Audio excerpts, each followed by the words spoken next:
Hey everybody, welcome back to another episode of the Dream Big podcast with Bob Goff and friends. I'm your co-host Scott Schimmel. I'm here with Bob Goff. Hey everybody, we have kind of a neat podcast for you today. I've been teaching a class at San Quentin Penitentiary for the last year or so. You're kidding. And isn't that awesome?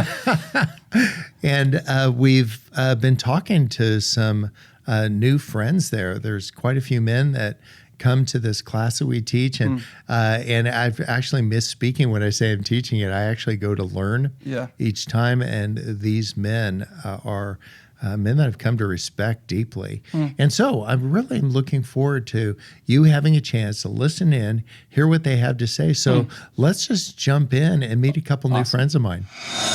Hey everybody, welcome to the Dream Big podcast, and it's Bob Goff here, and we're actually in San Quentin State Prison with a couple friends of mine, and we've spent some time this past year together talking about dreams and ambitions and setbacks and opportunities, and these are all the things that we've been talking about in the other episodes, but I thought I'd let you hear from a couple of the men that have made a big impact in my life this past year. Kevin, will you introduce yourself and tell us a little bit about your... Hello everyone, my name is Kevin Ning. Everyone calls me Special K, and the reason why is because I have one of the biggest and brightest smiles at San Quentin, and they say my smile shines bright like K jewelries. Every kiss begins with K.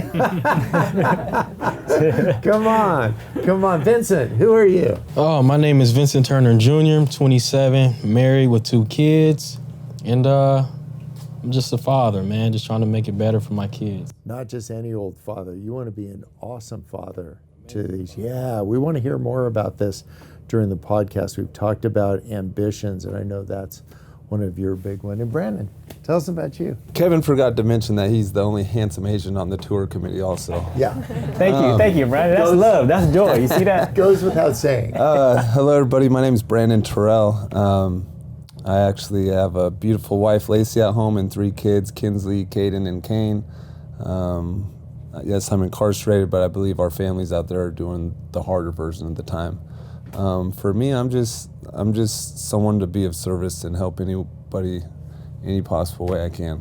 And thank you for coming here today, and I look forward to what we do. Are you kidding me? This is the highlight of the week for me, to spend some time and come to learn from you. And so we're going to talk about this afternoon as you're listening in, whether you're stuck in traffic or at home or doing things, from some of the people that are currently teaching me a ton about love and respect and unity.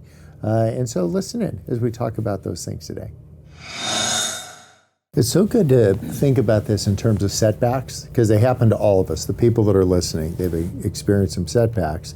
Yet you guys have just somehow you're continuing to look towards the horizon. Kevin, you're going to get out really soon. We've been conspiring a little bit because we're getting you paroled into San Diego. Yes, praise God. I think you're going to be our next employee, which is, that involves some risk for you and some risk for me. Hey, I got you back. Yeah. I got your back. But there's something actually really beautiful about that. I mean, I'm just being honest. Is this going to be your first hiree that's a convicted felon? Oh, yeah, totally. Hey, take that label off, man. But it won't be my last. But one of the things is I see you as the next version of you. And I've been so impressed in all the time we've spent together over these months that it's been actually the larger part of a year in hearing your stories, seeing the men that God is turning you into. I feel really confident. It's a little bit unsettling. Are you scared to work for me? Absolutely not. Yeah. Absolutely not, because I know my life is divine and God has a plan. Yeah. And so what do you do when overcoming, you're going to get out, and now you're going to be not dressed in blue, perhaps. Yes. That won't be your favorite color anymore. No. We'll do it when we come back here to visit our friends. Yeah. Right? But other than that, you're going to get out. How should people interact with you when they say, so who are you? What's the way that you want to be known? Because I think for each of you, you don't want to say you're the guy that used to be in San Quentin. Mm-hmm. You'd be like, no, I'm Kevin. I've got a bright future in front of me. I got people who love me. Kevin, bring us along. The shirt thing, what are you going to do? You're going to be with the long sleeve shirt, you're going to be talking, you're not going to tell anybody. that you've been formerly incarcerated, then he's gonna start removing the layers. Thank you. No, before I want to go back to what you said, Bob. It reminds me of something like you want to help me become the best version of me. I had this saying like I'm in the process of becoming the best version of myself, but I started to realize that I change every day. I grow more and more. So the Kevin you meet today is not the same one from yesterday, but I'm growing in a positive way, right? And you said something, how would I want the world or people out there to, or how should they receive me? Well, let's remove the word should, 'cause I don't want to place a should on nobody. I just hope and pray that they meet me for who I am today. And what Brandon's talking about was I wanted to come out and be dressed in a suit and give a speech, talk about my life, about my story, without ever revealing I was in San Quentin State Prison. And once I asked them, like, how did y'all feel? Did y'all feel something? Oh, I felt love, I felt hope. Okay, now let's stop. Slowly, I will remove an article of my clothes. I'll take this watch off, and I say, you see this? This is ego. I'll take off my suit or my shirt and say, you see this? This is shame. I'll take off my shirt and I say, you see this shirt? It's guilt. As I started to remove every piece of article on me, not all of them, they'll start to see my tattoos. And it's safe to say that some of you guys may be judging me right now. Like, wow, where these tattoos come from? What is past? Well, I'm here to tell you right now that I stand in the shame and guilt to tell you, yes, I was in San Quentin State Prison. But I'm here to spread a message of love and inspire you to be the best you that you can possibly be. And had I not had my clothes to cover that, you may not have wanted to receive my message. So that's, in a way, that's what kind of Brandon was trying to steer me towards. As far as overcoming, I think just overcoming that. I've been locked up since I was 17. I'm going out at 25 and a half. I'm being an adult for the first time in a brand new city. All I know is you guys, but I'm just trusting the process and just overcoming the distance of being away from my family. But I know they support me because I'm like, once again, I'm living what love looks like. And the reason why I say live love a lot, because I'm living proof that it's possible. I spent a majority part of my life filling up people with hatred. Living in the street, in the gang life, we're telling people like, look, if they wear this color, if they're from this neighborhood, hurt them. And I saw, and I say this in shame and guilt once again, I saw the destruction that my words caused. And I had to really reflect like, if I had the power to create that, then I have just twice the power to create love instead. So that's what I want to do, and that's my mission. Yeah, beautiful. What are you going to do? You're going to get out here in a while, and hopefully soon. Within the next couple of years. Yeah, for sure. come on. We're ready for you.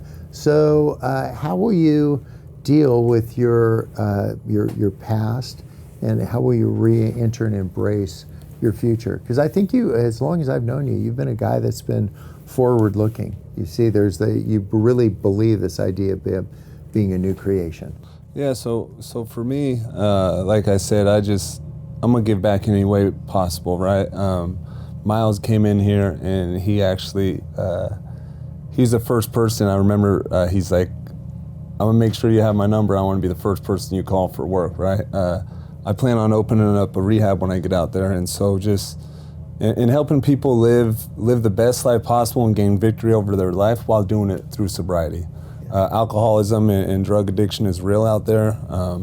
We talk about gun violence and just violence in general, but opioids and alcoholism and all the things that go hand in hand with that, more people die from that right here in this country than anything else. And so I want to be able to try to prevent that in any way possible. And so just getting out and giving back in any way possible. How are you guys going to deal with feeling misunderstood? There's probably somebody listening right now that doesn't know somebody in prison, and that you're the first exposure. Like, oh my gosh, they're like in prison talking to men that have been incarcerated for many years. How are you going to deal with being misunderstood? Vincent, when you get out, you're just being an awesome dad. You're just going to just crush that. It's going to be so good. Yet, you'll be misunderstood by somebody. They'll say, what's your last job? Where have you been? How are you going to deal with that when you get misunderstood? I mean, honestly, just the truth. I was at a low point in my life where I didn't have no direction. I didn't want to seek help from anybody. And that's why I'm in prison that's why I'm in prison now, why I committed a crime. So that gap was time for me to sit down, be away from everybody. Not that I wanted to, but to see where did I go wrong? What happened? What caused me to do what I did? And with that, it's been an educational opportunity. So when I get out of here and somebody asks me, where have you been? It's been a long time. You know, I was in prison, and I'm not scared or ashamed to say that. You know, because it's been a wild ride. But you know, each and every day, I get to be around guys like Kevin and Brandon, who's just very passionate about what they do and loving and just continuously show love. So, among a really long list of things that I respect about the three of you is that you have a unity about you. It's just that you want to bring people together. There's going to be a much bigger room full of men later today. The first time that I came here, I didn't know there's like no touching. And you love to hug. You love to give hugs. And I'm a hugger. And I'm like, and you guys were just so nice about saying, like, I remember the first time said, everybody reach out and put your arm around the guy next to you. And it'd be like, oh my gosh. But there's something really about, you were just kind and gracious to me. You just knew that I didn't get how it works. And I feel like that will be among the messages that you'll deliver. It will be so powerful to say, in a really palms up kind of way, to say, hey, let me let you know how it works in maybe a different experience. But the message is still the same for somebody listening. You've got some shame, you've got some stuff behind you. You may not have been sentenced to San Quentin or somewhere else. You may have just sentenced yourself to a life of sadness, or to be have one version of you that everybody knows, and then there's the other version of you that's really going on. And I think one thing that I'm observing is that prison will strip away all the other versions of you. They're just the real you. You can't fake it anymore. And I would say for the person stuck in traffic right now that's listening, to just access the real version of you. What words of encouragement would you have to somebody that's listening? They haven't ever been in jail. They haven't, maybe they've had some things go wrong, but they haven't let people know about that. What about authenticity? What's the power of authenticity in your life? Brandon, what do you think? I think that we're incarcerated. We got barbed wire and bars all around us and big tall walls, but there's so many people, as you say, like the people out there in traffic right now, that they're in a prison of themselves mentally. And so for that, like encouraging, like God created you to be great, and that's a promise, whether you're a believer or not. Like you're created, like you've been created to be great. I believe greatness is the next best thing to perfection. Jesus, God, is the only thing perfect in this world, in this universe, and He promised you greatness. So believe in that and trust that there are people out there that love you. There are people out there that care about you.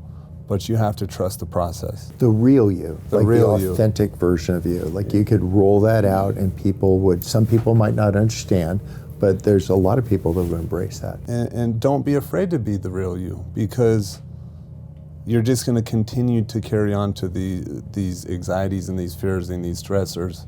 So just step out, remove the fear, step out and rise above.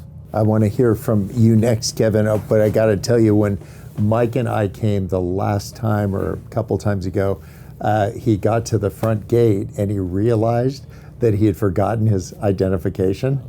And so he started running away from the prison.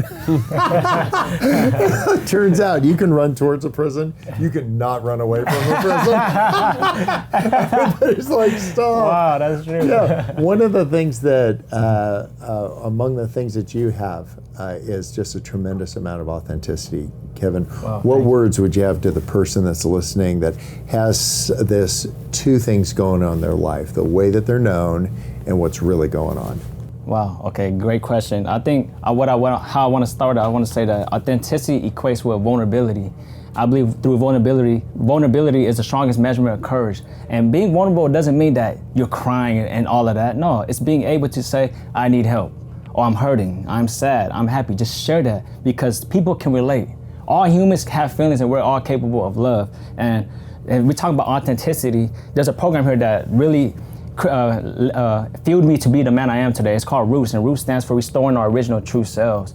And in order to really find myself, I had to know my history, know where my family came from, know how I came into existence. And if I want to tell whoever's listening to this in traffic or whether in the mall or on their cell phone, is that too often we underestimate the power of a touch, a smile, a listening ear, a shoulder to lean on. And all of these things have the potential to turn life around. It's the smile. It takes more muscles to frown than to smile. What I find joy in San Quentin State Prison is the sunshine. You probably don't know where I'm going with this, but if you look at the sunshine, the sun is a daily reminder that we too can rise from darkness. So I just encourage each and every one of you to shine a light that's within you, because the world needs to see it. Beautiful.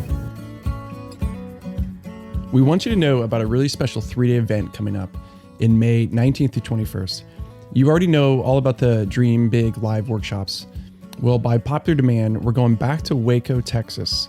Yeah, it's the epicenter of Chip and Joanna Gaines, and with everything they've dreamt of for that town as the backdrop, you'll be guided by Bob through the Dream Big framework. Whether you already know what your big dream is or you need help figuring it out, this is the perfect opportunity for you to define it, declare it, and unleash it to the world. So go to dreambigframework.com/workshops to get more information and sign up. Reserve your spot quickly.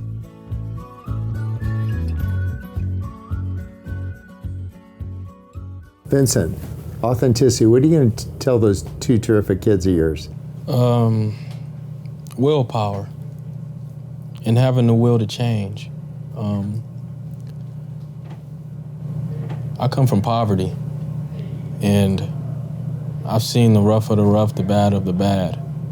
And in this whole experience, I knew that I didn't want to go back to it. So I had to separate myself and really get in deep and internalize, what am I gonna do? And I stepped up and said, I'm gonna change. And that's for me was big, just having the willpower to say, this is who I am. This is, even though I knew everything that, all the beliefs, everything that I seen was wrong, I wanted to experience different. I wanted to take a chance on myself and just having the willpower to change. Boy, Brandon, like, get real. Like, Kevin, just authenticity. Brandon, ask for help. You know, Vincent, willpower. I think these are messages that we all need to hear. And the crazy thing is that sometimes we get it so backwards. We're so wrapped up in what we look like that we don't get underneath the surface and talk about what it is. And I'm just so impressed with each of you in all of our conversations. This time at San Quentin has been a great time of reflection to say, who's the man I'm becoming? Certainly I'm in here because I did something wrong. But that's not, you're not over-identifying with that. You're instead saying, like, who's the man I'm turning into? What am I going to do for those two boys as I raise them, Vincent? Right? What are you going to do when we start working together? And I think you're just going to inspire many people. I think you've got a lot of people you're going to touch, Brandon, because you have some things to say. And you really have the street cred to say these things, like you do. Everybody else can talk about what it must feel like to be like, let me just tell you about last Tuesday. and with that, like, before we go on, it's sitting with me. To all those listening, like, there's a reason why Vincent, Kevin, and myself are standing in these walls. And for myself, maybe they could speak on it for a moment. I just want to acknowledge the fact that I made a terrible mistake. There's a family and a community that are going without someone today because of my actions. And a few weeks ago, there was a football coach that disarmed a guy with a gun, and he gave him a hug and he braced him. Right? Now, there was consequences that person had to deal with for taking that gun into the school campus.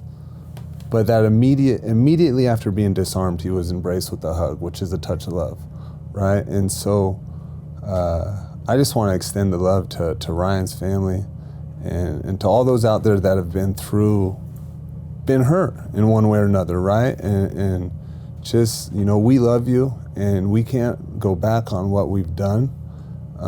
But moving forward, and I'm speaking for all of us, we are going to do whatever we can to make this world a better place. And if don't be afraid to acknowledge that you're hurting. And so, yeah, I just want to acknowledge the fact that we've made mistakes, but here today, like, we're talking to you today because we've earned the right to to give back because we're putting in the work daily. What about the role of forgiveness in your life? Do you feel like distant from forgiveness, or do you feel like it's present, even in the most difficult of times? Forgiveness is it's a tough topic for me, because as much as I want to be forgiven, I find it's hard for me to forgive others, especially for the 3 gentlemen that killed my brother. And I haven't forgiven myself to this day for the shame I have for not being able to protect my brother Vincent. And I love you. I know you're watching over me. I think just for forgiveness is I come to a place where I can forgive myself, knowing that I made a choice, and once I forfeited the right to deserve anything. But here is God still loving me. There's nothing that His grace can't give you, and I came to a place where I just forgive myself for all the shame, and I'm making my brother Vincent proud now, and I've forgiven the 3 men that killed my brother, and it sparks an interesting argument between me and my family, because half of my family is not forgiving at all, and they know that I did that. But hey, I gotta do it for me. Someone gotta do it, and we gotta turn that tide, because life can be very sad and very depressing if you just stay in shame and hurt and sadness all the time. Let's transform all of that to peace and harmony and love, because that's what we're all in this world to feel, to live, So there's somebody listening that has something that they're hanging on to. Yeah. It's a quarrel with a sibling, it's a setback, somebody wronged you in a huge way, really hurtful. So can you not only give forgiveness, but then receive forgiveness? Vincent, do you feel like, how do you interact with forgiveness? So how I interact with forgiveness is, for a long time, up until last year, I blamed my mother on the way that I turned out. Really? Why is it that you blamed her? I blamed her because she didn't, once my father came to prison, she pushed the connection that we were supposed to have as father-son out. She closed all the ties to him being in prison. So I had no kind of communication, no letter, no gifts, no phone calls of ever talking to my father when he was in prison. Something that I needed, that nurture that I didn't get. So last year, my mom came and visited me, and we sat down and we had a deep conversation just about our history, our family history. My grandmother, and then it kind of got awkward for a while, and I just brought it up, with my father being in prison. There was nothing. You cut him off. Something that I needed. I needed my father in my life. Was that difficult to have that conversation with her? It was. My mom's stubborn, I'm stubborn. So she kind of shined the light on, not shine the light on it, she kind of pushed it away because she didn't really want to talk about it. And I'm like, this is something that we really need to talk about. It'll be closure for me. It sounds like it took a lot of courage to do that. Yeah, with a lot of these self-help groups in this prison and throughout, the prisons in CDC are, it helped me, to muster up the courage to do that. And once we had that conversation, it was good and it was closure for both of us. We sat there, we cried, and it was something that was needed for the both of us. Is your father still alive? Yes, my father is still alive. Is he still incarcerated? No, he's not incarcerated no more. He currently lives in Berkeley. Are you in contact with him? Yes. Really? I can see why your desire to be a really great dad. Sometimes do you think that arises from some of the things that you really wanted that you didn't get?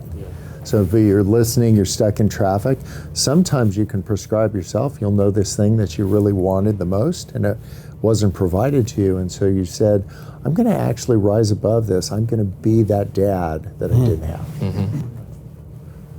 Well, you guys, I'm telling you, it's just such an honor to be with you guys and learning. And any closing thoughts you want to share with anybody?